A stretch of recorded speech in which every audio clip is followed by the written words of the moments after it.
Welcome back!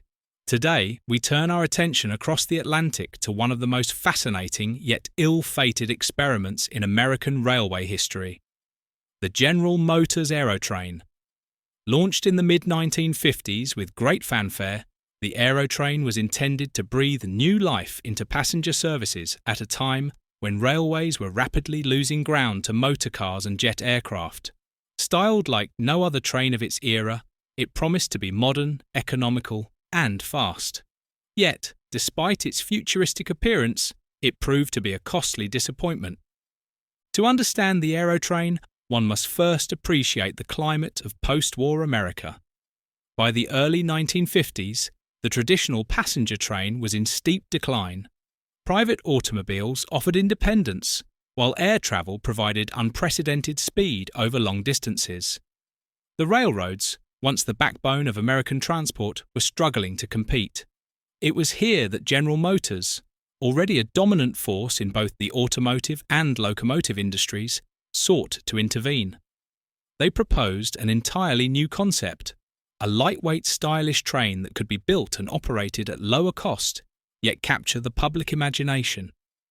The Aerotrain was unveiled in 1955 at GM's Motorama, a travelling exhibition that showcased futuristic designs. And futuristic it certainly was, with its aircraft-inspired nose, sweeping lines, and gleaming chrome. It looked every inch a machine of the jet age. The locomotive itself was the EMD LWT-12, essentially derived from the company's SW-1200 diesel shunting locomotive, powered by a 1,200 horsepower 12567C prime mover. Whilst adequate in the confines of a freight yard, such power was marginal for a mainline passenger service. Behind the locomotive were the true novelties, the coaches. Rather than conventional railway stock, General Motors adapted the bodies of its intercity buses. Each coach was fitted with an experimental airbag suspension system, intended to deliver a smooth and comfortable ride. On paper, the result was a lightweight, economical train capable of 100 miles per hour, and one that could be produced far more cheaply than traditional passenger stock. 2 complete train sets were constructed, along with a third spare locomotive. They toured the United States on trial runs, operating over some of the nation's premier railroads, the Pennsylvania, the New York Central, and Union Pacific among them. And whilst the Aerotrain certainly attracted attention for its appearance, the trials quickly revealed fundamental flaws. The ride, far from being smooth, was rough and uncomfortable. The bus-derived coaches were simply not suited to high-speed rail travel. The airbag suspension tended to bounce and sway, producing a motion that passengers found unpleasant. Worse still, the locomotives were underpowered. On steep gradients such as Cajon Pass, the Aerotrain was unable to cope without the assistance of additional engines. Railroads seeking a practical solution to their passenger problems were unimpressed. Nevertheless, the Aerotrain did see limited service.